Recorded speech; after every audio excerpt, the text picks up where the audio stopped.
Hi, so I'm going to deliver a message to you, and it may be a message you've heard, it may be something you don't like to hear, and maybe something you have not heard.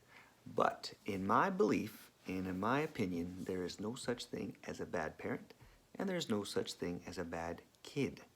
Can parents do bad things? Can kids do bad things? Yes. I don't even like using good or bad, but that's what I'm using in this video. So what I mean by that, if you are a parent and parenting isn't coming easy, welcome to the club. All parents find it challenging and find it difficult. If parents say, it's all great, it's so easy, everything's coming naturally, I think they're probably exaggerating or perhaps making up something.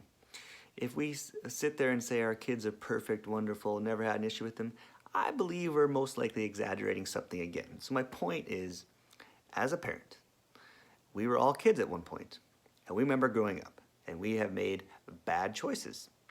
Did our parents parenting us make bad choices? Yes. So we've all done something that we don't think is great. We've all done something we wish we could change. The problem with parenting is that most of us, and myself included, I used to emotionally parent. So we all emotionally parent. And what I mean by that is when our child does something we don't like, that triggers a stress response and we become upset. We become frustrated. We enter our emotional brain and we lose it. And we snap at them, we yell at them, we criticize them because we're feeling some type of way. We're triggered on the inside. We're thinking, I'm a good parent. I want to be a good parent. I want a good kid.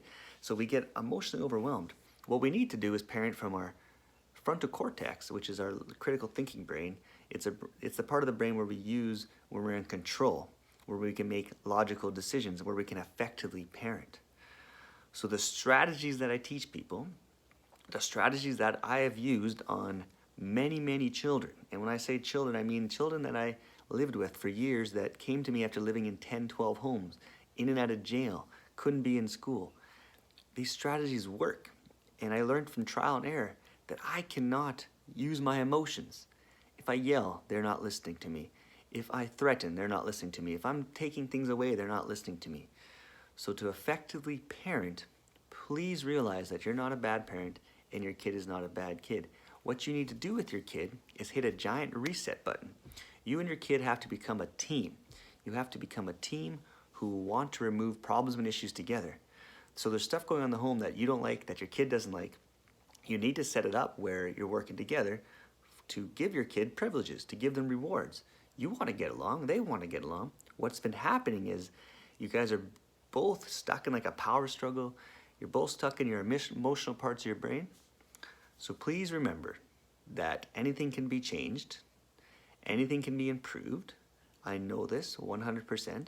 But when we get stuck in that emotional cycle, we just get trapped and we keep trying the same thing over and over again and we just get frustrated at our kid gets frustrated at us, and we get stuck there. So once again, you are a parent, you're trying your best, your kid is trying your best. You learned your parenting style from somewhere. It is maybe time to tweak it. It's maybe time to overhaul your parenting style. Your child has learned to behave from somewhere. Maybe it's time for your child to tweak their behavior. Maybe it's time for your child to overhaul their behavior. The only way this is going to happen is if you come together as a family. If you connect, you communicate, you can change anything. Trust me. Stay safe, stay healthy. Have a great day.